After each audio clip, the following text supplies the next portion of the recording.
Hi guys, for today's videos, naniniwala ka ba na mayroong zombie city dito sa buong mundo natin? Oh, tama ka dyan guys. Na ata ang pinaka nakakatakot na lugar na hindi mo kaya puntahan mag-isa. Lalo kung isa kang babae, may lugar sa Amerika na tinatawag na Zombie City. Iba't ibang mga tao ang makikita mo dito. Kadalasan ang mga nandito ay mga mahihirap at walang tirahan. Ang Philadelphia o ang tinatawag na Zombie City ay isa sa pinakamaduming lugar sa Amerika. Sa lugar na ito madaming iligal na gawain, kaya madami ang taong natatakot dumaan sa lugar na ito. Pag ikaw ay pumunta dito ay makakakita ka ng taong kung gumalaw ay parang zombie. Nagtataka ka ba bakit tinatawag na Zombie City ang Philadelphia?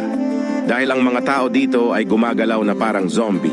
Mga na-overdose sa illegal na drugs. Ang drugs na ito ay tinatawag na zombie drugs. Tinuturok nila ito sa kanilang katawan hanggang sa maging high sila at mawala na sa